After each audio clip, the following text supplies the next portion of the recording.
We did it. We made it. 7 hours in the books. I don't care if you just got here or not. I need a good game in the chat. Drop that GG, baby. Let's go. Good game, baby. GG.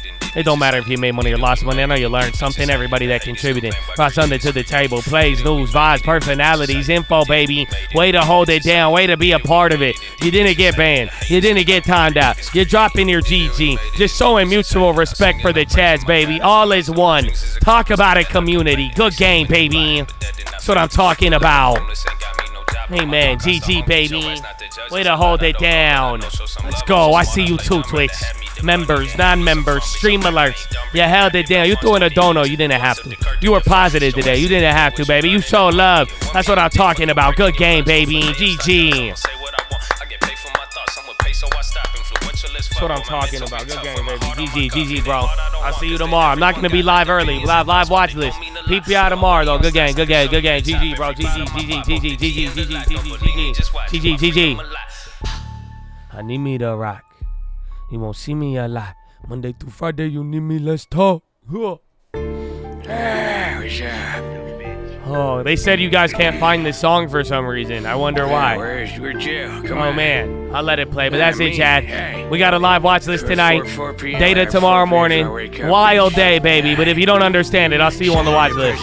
Thank you for being here, baby. I do not answer no questions. You can leave that to Shaki. Camilla riding with me. She'll lock you up for some weed. Say bad things about the vaccine. I'ma make sure you don't speak. Got a laptop you won't see. Hunter, I love her, but that shit was weird with his feet. I love my Congressman trade. Shout out to Nancy, she paid. Double your gas in a day. Them must say Putin's to blame. Real politics in your face. 500 bill on the way. 500 mil to Ukraine. Every day. Javelins keeping them safe. Fuck it, just send them some planes. Tell them keep growing them grains. All of my bros and they old. None of their borders is closed. All of us got climate goals. All of us straight together. Strategically releasing the ore. They said that Putin won't fold. They in my cabinet no more. Fuck the squad, fuck the foe. Had a 9, fuck a roll. Now we going practical. Hunter, my dog, that's for sure. We ain't gon' fight about shit, especially not 10%. We ain't gon' fight about hoes. Me and Nance get the votes. Lobby that shit on the low. I got Congress in control. I got your student loan froze. I got your mortgages froze. I got Keystone on froze. But mentioning cinema froze. I'm getting faded, I'm eating this ice cream. I don't like voters who ID. Questions from press, that's unlikely. Bring up Trump if they don't like me. They give me the Eddie, I wake up. Passing bills, that's a layup. I'm the big man, I got say so to ID. Questions from press, that's unlikely. Bring up Trump if they don't like me. From press, that's unlikely. ID. Questions from press, that's unlikely. Questions from press, that's unlikely. Bring up Trump if they don't like me. Questions from press, that's unlikely. Bring up Trump if they don't like me. Questions from press, that's unlikely. Bring up Trump if they don't like me. Questions from press, that's unlikely. Bring up Trump if they don't like me. Questions from press, that's unlikely. Bring up Trump if they don't like me. Questions from this song is almost a year old. Bring up Trump if they don't like me. They give me the Eddie, I wake up. It's a year old. And now today's his big boy interview, and that's like, oh man, I can't believe he's losing it. Mandate. I just gave Evie a test break. Fuck you, Elon, I won't even say your name. Came in the office already ballin'. Silent just ain't changed my name to Stalin. Right off the screen and I'm gone with the wind. Do nothing about something till they pass a bill. Pull up in a brand new Benz truck. Hop up fresher than a red truck. How I got it, how to chefs. Yeah, how I gotta make it one car. Station on your block, took off. Mixing up my words, I'm live. So I think they mad. My fault, talking about inflation. I caused. Dumping our oil turned me to a savage. $1 saved on a gallon. Fuck OPEC and King Salmon. I'm no, man. It's not insight. It's not. Because the sad part, if y'all remember, this song was written like 6 to 9 months before it was released. All of this stuff was happening. That's what I'm saying. Come on. You don't remember? Biden was the longest president. He went the longest after being inaugurated to talking to the press. He was the longest one ever.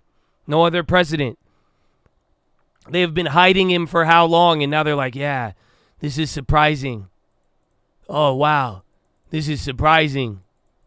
Oh, yeah. Oh,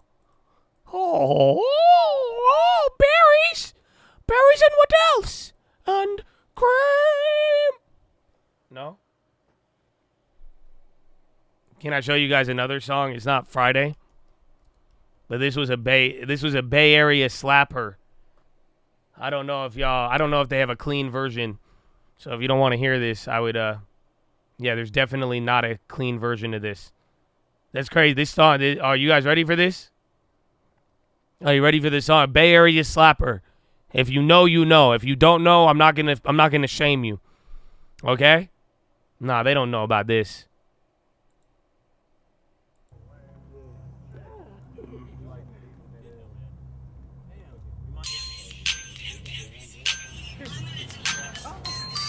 Hello? Hold up. What song is that? Man, that's Berries and Cream. Berries and Cream? Yeah, Berries and Cream. You know, Black Star featuring Young Braves, M. Dot. Yeah. Inappropriate. The banger. They don't know about that. They don't know about that, bro. I was in middle school, I think. I was making my first stock trades to this shit. Y'all don't feel it. What else? Berries and Cream, bro. Ooh. Yeah, bro. They don't know. They don't know. And then I had to ban Don't At Me, bro. I mean, again, bro, you just trolled me all day and shit, so don't speak on me and certain thing, you know what I'm saying? Like, do better, bro. Come on. It'll be about here otherwise. I don't fuck with you. So don't take it too personally. But, like, you're not as funny as you think because clearly I'm like, you know what I'm saying? So we'll try again, hopefully, or I'll never see you again, either or. You know, I wish you the best of luck with the long term. And then IROC. I see, you know, I think you had a frustrating day today, and I understand. I mean, I made money on the bonds, but I got clapped on my other day trades. But, you know, you asked a very good question. You say, how do you not get exhausted by all this shit? And, like, I said it earlier today with my, like, long-term joke, because remember, I was just saying, I was like, I don't think y'all ever will understand what I have to go through. You know, imagine if you're getting frustrated, right, by yourself. Imagine if, like, look at, bro, I got people fucking trolling me all day, every single day for years. You know what I'm saying? And then everything I do, I'm under a microscope. You got people relying on it, people this, that, whatever it may be, right?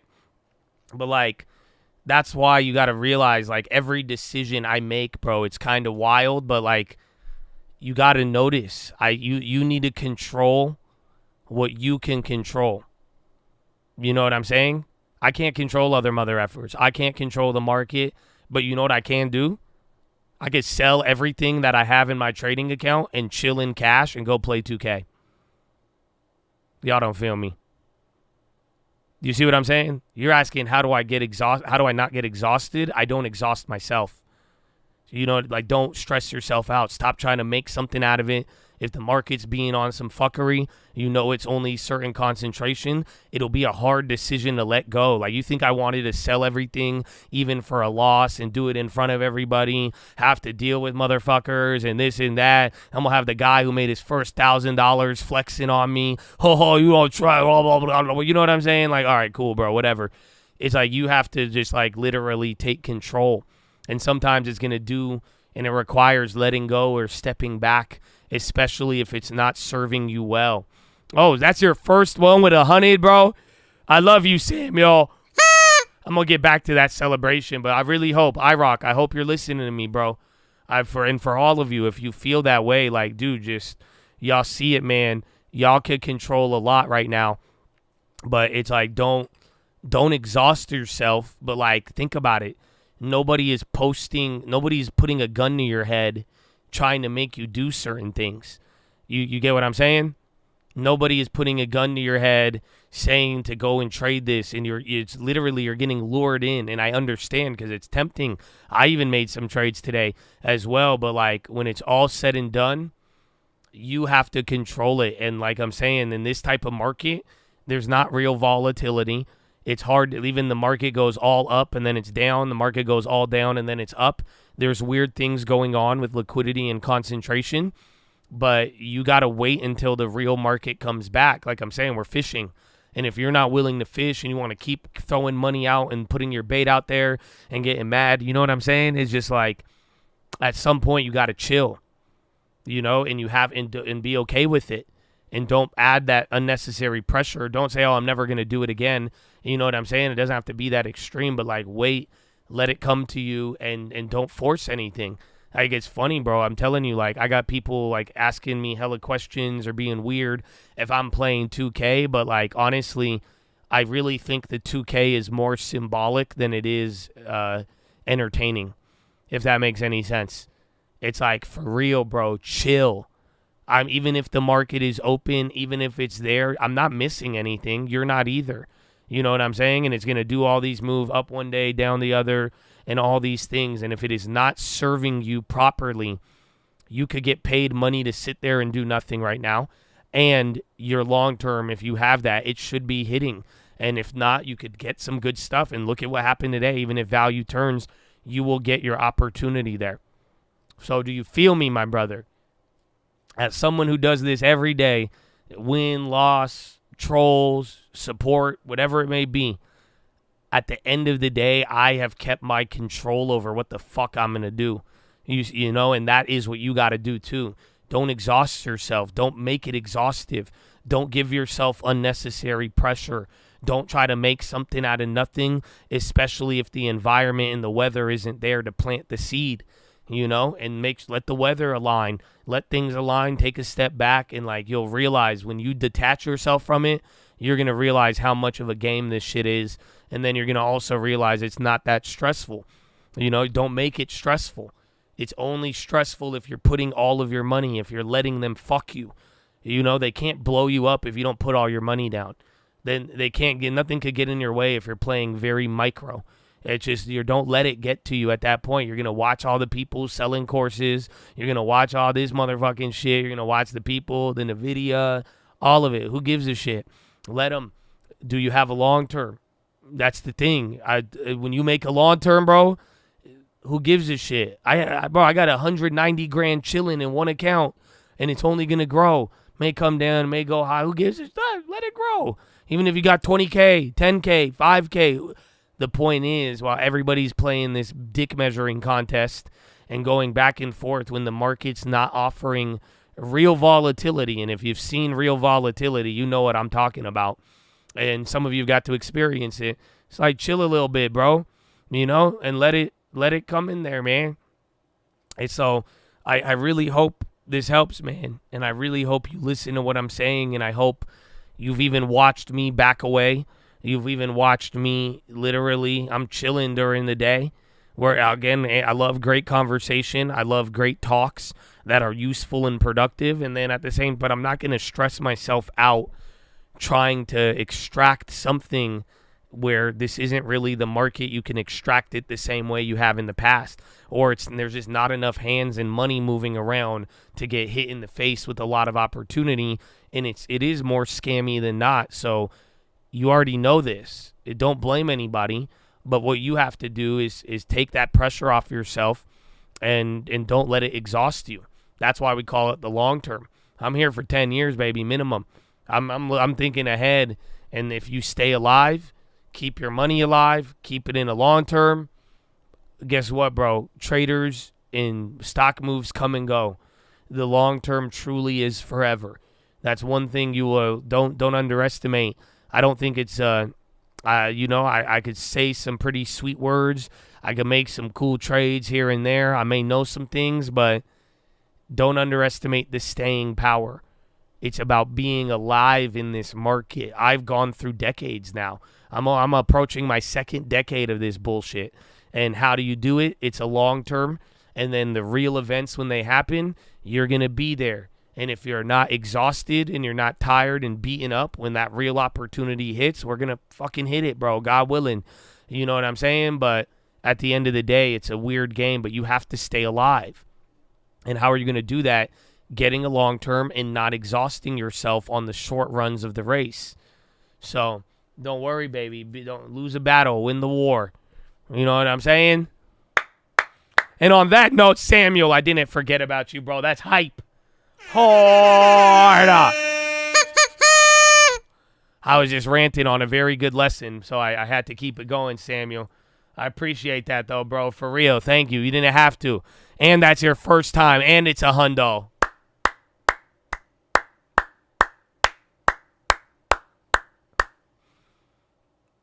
Every trade I make is my own choice and only myself to blame.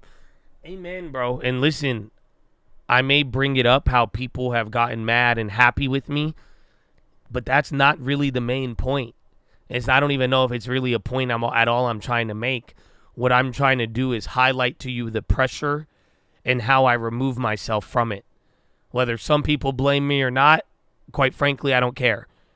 And the point is, I'm going to do what I have to do for me, as you should. Again, if I sell out stuff and go cash, I have to deal with it. But at the end, you could listen, you could not listen, you could follow, you could not follow, you could short, whatever. The point is, you got to control that pressure on yourself. Why give yourself the pressure when you don't need to? And that is where I think, and then again, the social media, the trading world, trading is hella toxic. Like I'm saying, bro, it's the only place in the world where I could have millions of dollars and you will get shitted on by somebody who just made $1,000, $500. And you know what I'm saying? And then you go on the internet and all of this. It's like, bro, if y'all give into it, it'll fuck you up. If you control what you can control, you're going to be fine. You could only control yourself. But the idea is, bro, I'm even showing you. Like, dude, I'm playing 2K. Do you realize, like, imagine all the people who don't like me for talking the truth. Now imagine in the fucking financial market. I could tell you everything about it. I could tell you everything about bonds and what's happened in the last 20 years. And then I could even tell you about the history. And I'm showing you I'm playing a fucking video game in the middle of it all. You know why? Because motherfuckers are chilling on a beach right now. Nobody gives a shit. It's not what you think it is. It's a video game. It really, really is. And that's why, but like, you got to don't take it so seriously. And don't get so involved in this FOMO where you think you're going to miss out on something. This is all just the fucking crumbs. And that's why I'm saying stop killing yourself over these crumbs and getting mad and worked up and trying to make something out of it. Wait till the real meal shows up. Wait till we get a real party. You'll see what it's like. But at the end of the day, it's like you could take on so much of a burden, or you could have no burden at all. It is totally up to you. So I hope he stayed around for that. Love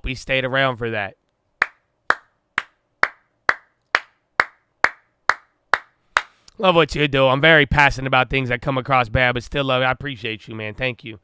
Amen, man. And just stay in the game, get a long term, try to show love. If you understand my mission, try to work with me. You know what I'm saying?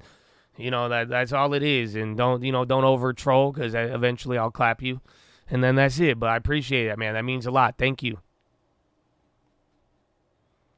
Make you cry. I mean, fuck crying, bro. You know, maybe some of you need to let out a good cry every now and then. But when it's all said and done, I'm just like, I don't know if I'm so over everything, bro. Like, I don't want it. You can have it back. Like, and I encourage you to be the same way. Enough of the bullshit. You don't need to tolerate shit that you don't really tolerate. You don't need to play a fucking game. You don't need to have this burden on. And stop. I get it. If life is putting a burden on you, you don't fucking fix it by trading. Can we be real or no? You go make money in somewhere else.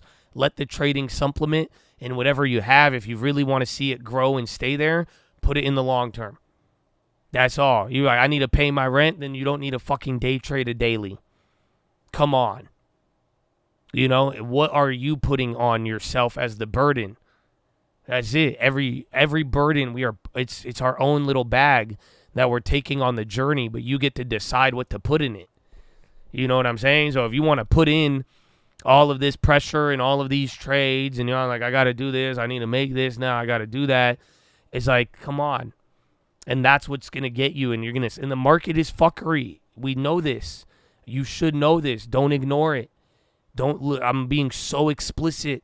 You have even witnessed me sell out of shit and say, fuck this. I'm waiting. Give me my yield curve on inversion. Give me a change in policy or the path, and I'm game on. I'm ready to play again. But until then, I'm a fucking long term. I made over $100,000 on the long term since it's just in the last 12 months since it's gone up. Like, fuck you. I'm chilling. I will hurt myself more taking on stupid burdens and stupid trades than sitting there doing nothing and enjoying the ride. That's the fact of the matter. Whether you fucking bought NVIDIA or not. Oh, and yeah, is there outliers and are there people trading doing good? Yes, I'm not trying to take that away from anybody. If you feel like I am, you're insecure about your profits then. Be secure with the wealth that you've created. Stop being a little hoe about it. Everybody is different. But I'm saying universally, for a good amount of people, it is more likely that you are going to do better chilling and letting the opportunity come to you than trying to chase it, and especially if it is stressing you out, because you don't need to stress yourself out. Very, very simple. Very, very simple.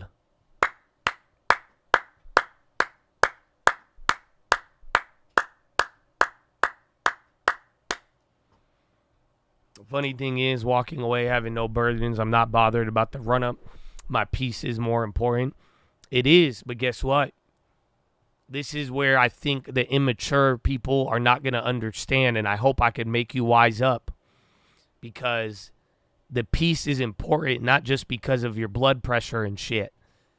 It's important because when the opportunity arrives, you're going to be ready to go. Do you get me? You're not going to be exhausted. You're not going to be tired. You're going to be ready to strike because you weren't getting beat up every day in the wrong environment. And that's why if you have a long term, you're not even missing out. That's what I'm really saying. And that's where some people don't want to get it. Because it's the reality is that's what you're going to face. It's hard to go out with the best opportunity in your life will show up. Depending on how tired you are, you may miss it. No? What happened in 2020? Yeah, what happened in 2021? No? Think about it. You were going through the shock of the world. People dying, things getting shut down. So this, you know what I'm saying? You had all sorts of things going on. Man, not even even then you had it was the trades. You could have got long term. You could have gotten into real estate. You could have gotten free money and turned it into real estate. You did all the things that could have happened. But if you were getting tired by all of it and getting bogged down, and then you were trying to fight things and go over and this and that, and then you're like, oh man, opportunity could have been right in front of you. You'll get tired by it. Keep some oil in them lamps. Don't get caught without it.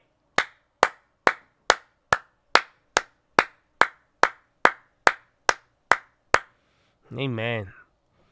Well, Chad, that is your end of the day, PHILO. I got to get going, though. I hope homeboy got that. If I see him in here tomorrow crying the same way, bro, my goodness. My goodness, bro. My goodness. But, Chad, I love you. Thank you for being here. I hope you have a wonderful day. We'll talk more on the watch list tonight. It'll be live. Go drink that water. Stay hydrated, healthy, all that good stuff, baby. Go read the books. Richest Man of Babylon, Proverbs New Living Translation, and The Strangest Secret in the World. And why are we here, baby? Why do we keep going? Why does that faith, hope, and love? Faith, hope, love. I don't just say those. Understand it, baby. Never goes out of style. It'll help you. Why the discomfort creates movement. Oh, why the friendliness creates comfort. It don't get you moving. And why sometimes you just got to let life, baby. Play the cycles, baby. Why, baby? Why? Finger to the sky, baby. To God be the glory. And through the grace of God alone. Amen. Amen.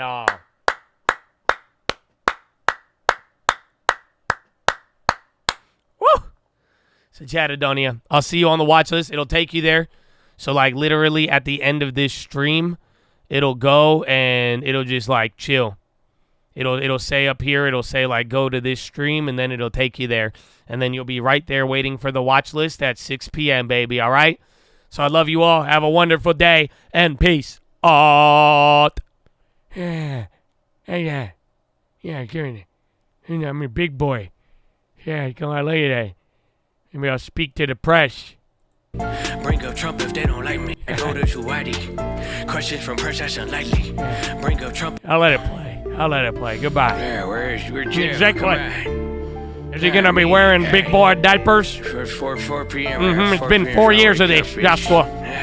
Exactly. Shout out to Prezi, that's me. You could just call me JP. I do not answer no questions. You could leave that to Shaki. Kamala riding with me. She'll lock you up for some weed. Say bad things about the vaccine. I'ma make sure you don't speak. Got a laptop you won't see. Hunter, I love him, but that shit was weird with his feet. I love my congressman trade. Shout out to Nancy, she paid. Double your gas in a day. Them must say Putin's to blame. Real politics in your face. 500 bill on the way. 500 mil to Ukraine. Every day. Javelins keeping them safe. Fuck it, just send them some planes. Tell them keep growing them grains. All of my bros and they old. None of their borders is closed. All of us got climate goals. All of us straight together. Strategically releasing the ore. They said that Putin won't fold. They ain't my cabinet no more. Fuck the squad, fuck the foe. Had a 9, fuck a roll. Now we going back to cold. Hunter, my dog, that's for sure. We ain't gon' fall about shit. Especially not 10%. We ain't gon' fall about hoes. Me and Nance get the votes. Lobby that shit on the low. I got Congress in control. I got your student loan froze. I got your mortgages froze.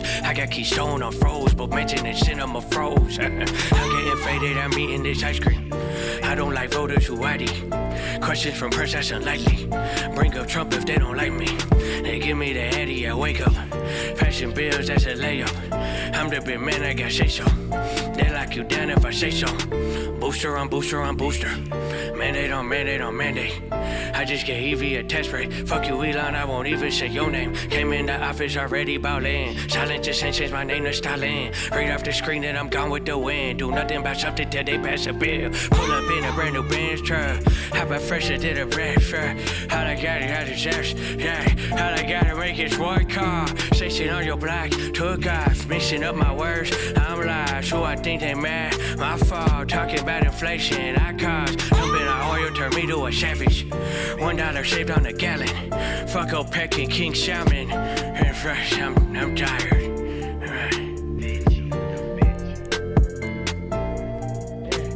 See you tonight. Bye. Good luck. That sounds like trouble. Good luck. He's dropping out.